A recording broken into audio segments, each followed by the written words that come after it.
आज वो हल्दी गाड़ी अपना इतिहास में अपना एक महत्वपूर्ण स्थान रखती है और लाखों पर्यटक वहाँ पर आते हैं, उस माटी को अपने मस्तक पर लगाते हैं जहाँ महाराणा प्रताप ने युद्ध किया था। आइए कार्यक्रम को अगली कड़ी में मैं उस व्यक्तित्व को आमंत्रित कर रहा हूँ जिन्होंने नगर निगम के माध्यम से उदयपुर की से जनता की बहुत ही मेहनत करके जो आम जरूरतें हैं उन्हें पूरा करने में अपनी महत्वपूर्ण भूमिका निभाने वाले पारस जी सिंह भी उप महापौर नगर निगम, उनके लिए यही कहूँगा कि लाख अंधियारे मिटा दिए रोशनी के लेख को दूर जंगल में जलता दिया रह जाएगा। जो चला बैसाखियों से 4 पल में थक गया, पाँव पर जिसको भरोसा था वो दूर तक गया। पारस जी सिंह आए और अपने बोले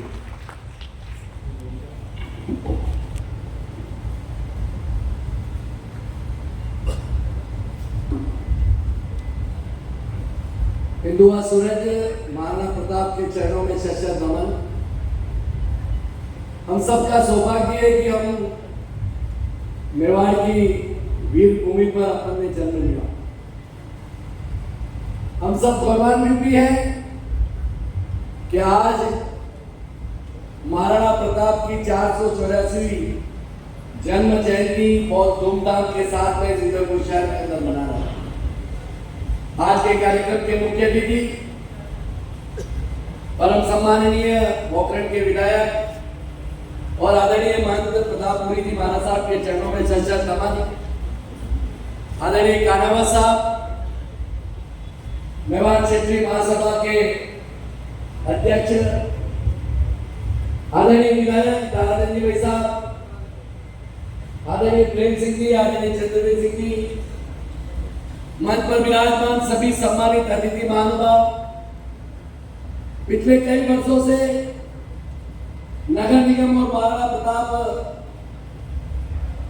जयंती सामूहिक रूप से इस उदयपुर शहर में हम मनाने का प्रयत्न कर रहे हैं।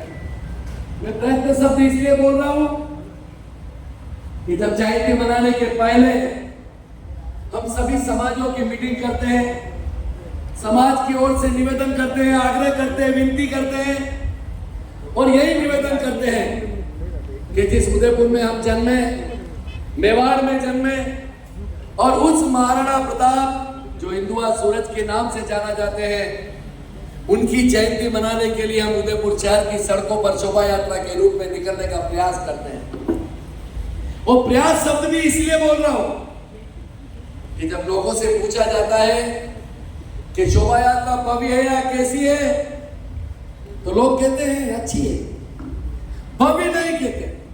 उसका मूल कारण क्या? सम्मानित पर विराजमान है यहाँ पर सभी सम्राट, नागरिक, महानुभाव, समाज के सभी वृद्धजन विराजमान है। मन में पीड़ा इसलिए होती है कि जिसने और जिस महामना ने आज सवेरे प्रताप स्मारक के वहां पर एक कार्यक्रम था, एक बॉम्बे से कविता पाठ पढ़ने के लिए एक व्यक्ति आया था। उसने एक कविता पढ़ी, मन को छू गई। उन्होंने कहा हमने ईश्वर को तो नहीं देखा, लेकिन प्रताप के रूप में हमने ईश्वर को इसलिए देखा कि आज जो हमारे मंदिर है और उन मंदिरों के अंदर भगवान सुरक्षित है, तो उसका अगर मूल कोई कारण है तो वो महाराणा प्रताप। अगर शायद महाराणा प्रताप उस समय अपनी शौर्यता के कारण नहीं जाने जाते या अपनी वीरता की प्रभुत्वता के कारण अगर शायद आधिपत्य स्वीकार कर लेते, तो यह मंदिर भी हमारे सुरक्षित नहीं लगते, हमारे देव दर्शन करने के लिए भगवान भी हमारे सुरक्षित नहीं रहते। उसने अपनी कविता के माध्यम से ये बात बताई और वाकई में बात सत्य भी लगी। इसलिए मेरा निवेदन है, मुख्य वक्ता के रूप में यहाँ पर मुख्य अतिथि विराजमान है, सभी मंचासीन अतिथि अपने शब्दों के माध्यम से अपनी बात को कहेंगे। मेरा तो आपसे हाथ जोड़कर निवेदन है, विनती है कि समय निकालकर 36 कौम के सारे ही लोग अलग अलग दृष्टि से शोभा यात्रा के अंदर आने का प्रयास करें और उदयपुर के माध्यम से देश में ये वातावरण जाना चाहिए कि वाकई में इस मेवाड़ की तरह पर वाकई में एक ऐसा सूरमा पैदा हुआ जिसने मुगलों के सामने कभी अपनी हार को स्वीकार नहीं किया। जंगलों के अंदर भूखे रहे, घास की रोटी खाई, ये सारी बातें पता है, मुझे बताने की आवश्यकता नहीं है।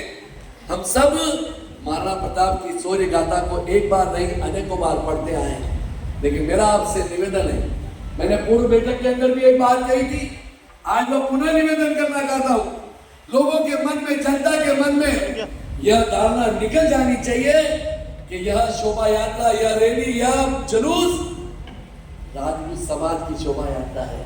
महाराणा प्रताप जाति से सिसोदिया हो सकते हैं, लेकिन वह किसी जाति के नहीं थे, वह सारे ही समाज के थे और उन्होंने हमारी रक्षा करने के लिए अंतिम क्षण तक रक्षा करने का संकल्प लिया।